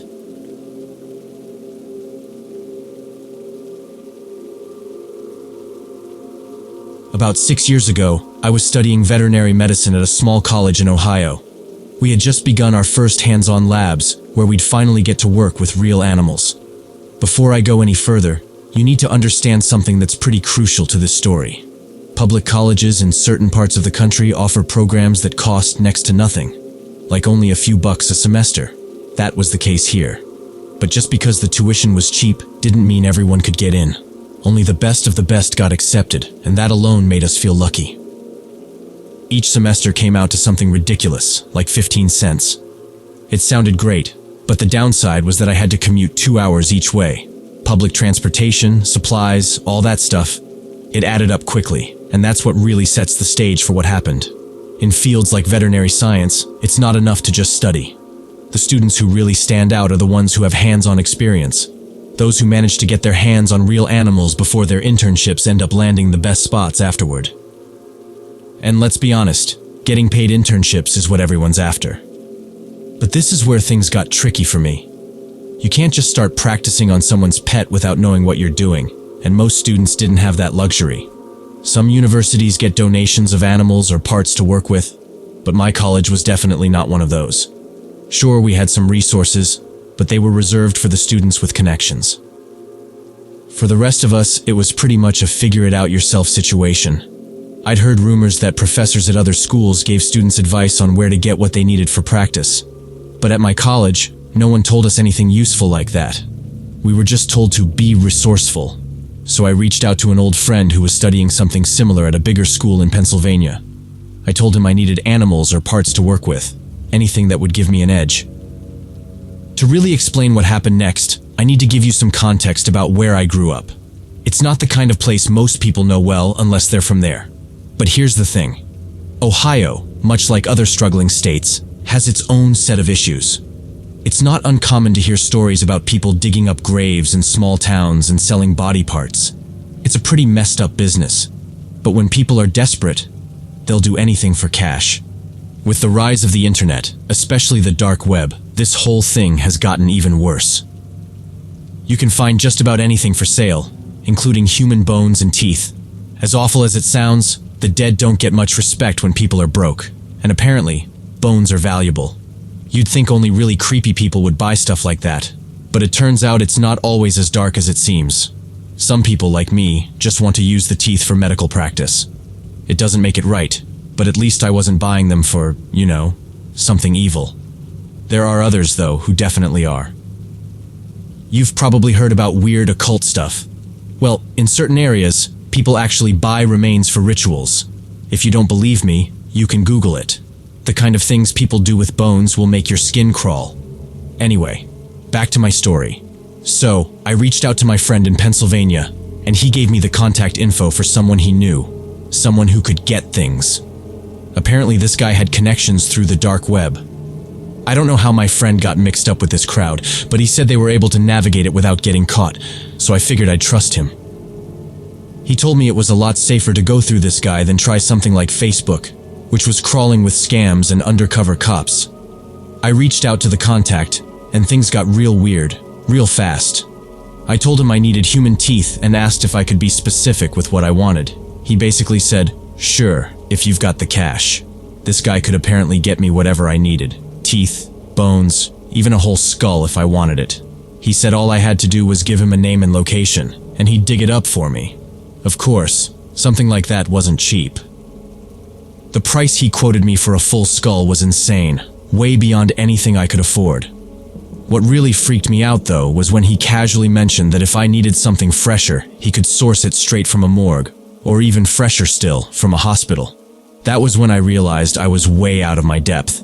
This guy wasn't just a shady seller, he was part of something way darker. I didn't ask too many questions. Instead, I stuck to my plan and listed out what I needed for school. A variety of teeth. Healthy ones, some with cavities, a few decayed molars, yellowed teeth, even some baby teeth, wisdom teeth, and implants. You name it, I asked for it, trying to cover every possible condition I'd need to study. He didn't seem fazed at all by my request. In fact, he said it was pretty easy to fulfill. I had asked for 34 teeth, but they were all individual pieces, not full sets. Apparently, that made it cheaper than I expected. It cost me $250, which was steep, but not much more than what I might have paid through sketchy Facebook sellers. We set up a meeting place, and 24 hours after placing the order, we met up. The guy blended in so well, you wouldn't have looked twice at him. Plain clothes, nothing that screamed, illegal seller. If I'd been asked to pick him out of a lineup later, I probably wouldn't have been able to. That's how normal he looked. I guess when you deal in stuff like this, you have to know how to stay invisible. When I got home, I took out a glass jar from the kitchen and dropped the teeth into it. I knew I couldn't just leave them lying around, especially given how I'd gotten them. So I hid the jar deep in my closet, behind old clothes and textbooks I hadn't touched in years. At first, I felt like I'd made a smart decision. These teeth would give me a huge leg up in my studies, and hopefully, help me secure a better paying job after graduation. But it didn't take long for guilt to set in. I kept thinking about where those teeth came from. Real people who had died, some even buried, their graves desecrated for a few bucks. The thought gnawed at me. Even if they were gone, it felt wrong to have a piece of them sitting in my room. I brought it up with some classmates. A few said I was overthinking it and should just use the teeth, but others weren't so supportive. They reminded me that not only was it dangerous to mess around on the dark web, but it was also unethical. As a future vet, I should have known better. The moral weight of it all was starting to crush me. Eventually, I decided to get rid of the teeth. Late one night, I took the jar to a small park and dug a hole behind some trees. I buried them deep enough that no random dog or person would accidentally find them, which honestly terrified me more than anything else. I wasn't sure if what I did would ever come back to haunt me, but I couldn't live with the thought of keeping them. When I told my mom what I'd done, she looked at me with this mix of disappointment and relief. She said I'd made the right choice by burying the teeth, but she couldn't believe I'd even gone down that path in the first place. She reminded me there were other ways to get what I needed for school, and that by buying them, I was just fueling the problem, encouraging more people to steal from the dead. Now maybe this doesn't sound like the kind of horror story you were expecting, but let me tell you, the anxiety and fear that came with dealing with strangers online and knowing you're part of something so dark really does stay with you. My advice? Don't mess around with the dark web. Even if you get what you want, it'll never feel right in the end. But hey, that's just my 2 cents.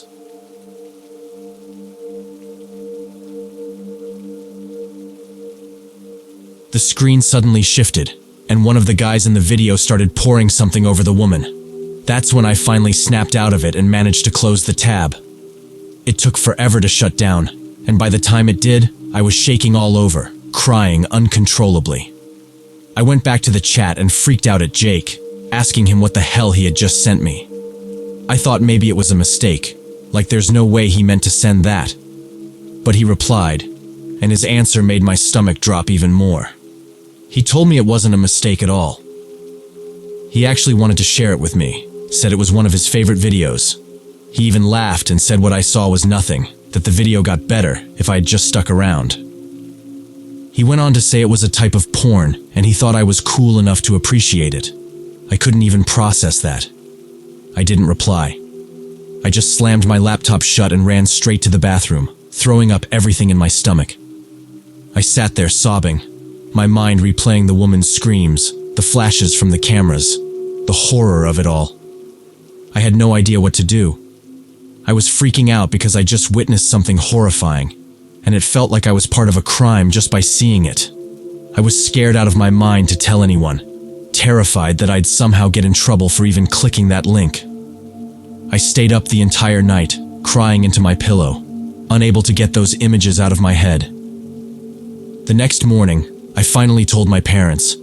I was terrified they'd be mad at me, but they weren't. They were horrified by what I'd seen, and they were furious at Jake. They kept telling me over and over that I did the right thing by telling them. We called the police, and they sent an officer to talk to me. They took my laptop to check it out, and the whole time I just felt numb, like I wasn't really there. One of the officers, a woman, sat with me for a while and told me how brave I was for speaking up. She said she had seen some messed up stuff in her job, but it was important I didn't keep it bottled up inside. She told me I had to talk about it, or else it would just keep eating away at me. Honestly, hearing that helped more than I expected. For weeks afterward, though, I was still in a daze. The nightmares were constant, and I couldn't get that woman's face out of my head, like it was burned into my memory forever. The police kept my laptop for weeks while they investigated, and they were able to recover the video. They never managed to track down Jake, which still baffles me.